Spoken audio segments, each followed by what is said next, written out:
সম্মানিত দর্শক আসসালামু আলাইকুম। আশা করছি সকলে ভালো আছেন এবং আপনাদের দয়ায় আমরাও ভালো আছি। তো বন্ধুরা, প্রতি সপ্তাহের মতো এই সপ্তাহে আপনাদের পছন্দের পত্রিকা সাপ্তাহিক চাকরির ডাক পত্রিকার যতগুলো নিয়োগ বিজ্ঞপ্তি রয়েছে সেই নিয়োগ বিজ্ঞপ্তি সম্পর্কে আজকে ভিডিওটি। তো ভিডিওটি ভালো লাগলে অবশ্যই চ্যানেলটি সাবস্ক্রাইব করে পাশে থাকবেন এবং নিত্য নতুন সকল প্রকার চাকরির ভিডিও পেতে পাশে থাকা বেল আইকনটি প্রেস করে রাখবেন। এবং বন্ধুরা, আপনি কোথা থেকে ভিডিওটি দেখতেছেন অবশ্যই কমেন্ট করে জানাবেন। তো বন্ধুরা, 31 জানুয়ারি 2025 তারিখে প্রকাশিত সাপ্তাহিক চাকরির ডাক পত্রিকার যে সকল নিয়োগ বিজ্ঞপ্তি রয়েছে আমরা একটু তা দেখার চেষ্টা করতেছি। প্রথম যে নিয়োগ বিজ্ঞপ্তি রয়েছে training institute for chemical industries, যেখানে 689 জনের বিশাল একটি নিয়োগ বিজ্ঞপ্তি প্রকাশ করা হয়েছে। এখানে বেশ কয়েকটি ক্যাটাগরিতে তারা বিশাল একটি নিয়োগ বিজ্ঞপ্তি প্রকাশ করা হয়েছে। যারা আপনারা অ্যাপ্লাই করবেন তারা যাবতীয় তথ্যগুলো দেখে অ্যাপ্লাইটি করতে পারবেন। পরবর্তীতে নিয়োগ বিজ্ঞপ্তিটি আমরা দেখতে পাচ্ছি ব্যাংকার সিলেকশন কমিটি সচিবালয়ে, যেখানে 1262 জনের একটি নিয়োগ বিজ্ঞপ্তি প্রকাশ করা হয়েছে। এখানে সোনালী ব্যাংক, পিএলসি, অগ্রণী ব্যাংক, বাংলাদেশ ডেভেলপমেন্ট ব্যাংক সহ বেশ কয়েকটি ব্যাংকে তারা নিয়োগ বিজ্ঞপ্তি প্রকাশ করেছে। তো আপনারা চাইলে উক্ত পদে অ্যাপ্লাইগুলো করতে পারবেন। পরবর্তী যে নিয়োগ বিজ্ঞপ্তিটি আমরা দেখতে পাচ্ছি বন অধিদপ্তরের চাকরি, যেখানে 337 জনের একটি নিয়োগ বিজ্ঞপ্তি প্রকাশ করা হয়েছে। এখানে বেশ কয়েকটি ক্যাটাগরিতে তারা নিয়োগ বিজ্ঞপ্তি প্রকাশ করা হয়েছে, যার মধ্যে বন প্রহরী 286 জনের বিশাল নিয়োগ বিজ্ঞপ্তি। এইচএসসি সমমানের পরীক্ষায় উত্তীর্ণ হলে অ্যাপ্লাইটি করা যাবে। তো বন্ধুরা, পরবর্তী যে নিয়োগ বিজ্ঞপ্তি আমরা দেখতে পাচ্ছি জনস্বাস্থ্য প্রকৌশল অধিদপ্তরে 52 জনের একটি নিয়োগ বিজ্ঞপ্তি, যেখানে অফিস সহায়কে মাত্র আপনার মাধ্যমিক স্কুল সার্টিফিকেট যদি আপনি উত্তীর্ণ হয়ে থাকেন তাহলে কিন্তু অ্যাপ্লাইটি করতে পারবেন। পরবর্তী যে নিয়োগ বিজ্ঞপ্তি রয়েছে বাংলাদেশ চা বোর্ড, যেখানে 5 জনের একটি নিয়োগ বিজ্ঞপ্তি তারা প্রকাশ করেছে।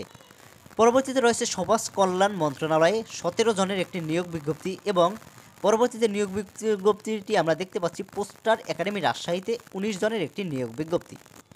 তো বন্ধুরা, পরবর্তী যে নিয়োগ বিজ্ঞপ্তিটি রয়েছে উপজেলা স্বাস্থ্য ক্লিনিকে 1563 জনের একটি নিয়োগ বিজ্ঞপ্তি। তবে উক্ত পদে অ্যাপ্লাইয়ের জন্য আপনাদেরকে অবশ্যই সতর্কতা অবলম্বন করতে বলা হয়েছে, কারণ যে সকল নিয়োগ বিজ্ঞপ্তিতে মেইলের মাধ্যমে আপনার অ্যাপ্লাই করতে হয় সে সকল নিয়োগ বিজ্ঞপ্তিতে চাকরি পাওয়ার পূর্ব মুহূর্ত পর্যন্ত আপনি কোনো প্রকার লেনদেন করবেন না।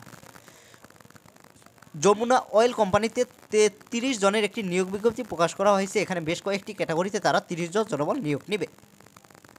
বন্ধুরা, সেবা এয়ারলাইন্স এ চাকরি 990 জনের একটি নিয়োগ বিজ্ঞপ্তি, বিশাল নিয়োগ বিজ্ঞপ্তি।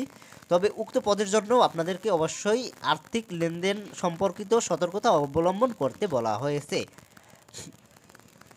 তো বন্ধুরা, পরবর্তী যে নিয়োগ বিজ্ঞপ্তিটি রয়েছে পেট্রোলিয়াম ট্রান্সমিশন কোম্পানিতে 28 জনের একটি নিয়োগ বিজ্ঞপ্তি। আপনারা চাইলে এখানে বেশ কয়েকটি পদ রয়েছে, উক্ত পদসমূহে অ্যাপ্লাইটি করতে পারবেন। বন্ধুরা, এরপরে রয়েছে বাংলাদেশ পল্লী বিদ্যুতায়ন বোর্ডে 24 জনের একটি নিয়োগ বিজ্ঞপ্তি এবং পরিকল্পনা মন্ত্রণালয়ে 19 জনের একটি নিয়োগ বিজ্ঞপ্তি। এখানেও বেশ কয়েকটি ক্যাটাগরিতে তারা নিয়োগ বিজ্ঞপ্তি প্রকাশ করেছে। এরপরে যে নিয়োগ বিজ্ঞপ্তিটি রয়েছে জাতীয় বিজ্ঞান এবং প্রযুক্তি জাদুঘরে একটি নিয়োগ বিজ্ঞপ্তি, যেখানে পদ সংখ্যা রয়েছে 2 জন। তো বন্ধুরা, পরবর্তী যে নিয়োগ বিজ্ঞপ্তিটি রয়েছে অর্থ মন্ত্রণালয়ের চাকরি, যেখানে 10 জনের একটি নিয়োগ বিজ্ঞপ্তি চলমান রয়েছে। তো বন্ধুরা, এই ছিল মোটামুটি 31 জানুয়ারি 2025 তারিখে প্রকাশিত সাপ্তাহিক চাকরির ডাক পত্রিকার সকল নিয়োগ বিজ্ঞপ্তিসমূহ। তো ভিডিওটি ভালো লাগলে অবশ্যই চ্যানেলটি সাবস্ক্রাইব করে রাখবেন এবং নিত্য নতুন সকল প্রকার চাকরির ভিডিও পেতে পাশে থাকা বেল আইকনটি প্রেস করে রাখবেন। তো বন্ধুরা, সকলে ভালো থাকবেন, সুস্থ থাকবেন এই কামনা করে আজকের ভিডিও এখানে শেষ করছি। আল্লাহ হাফেজ।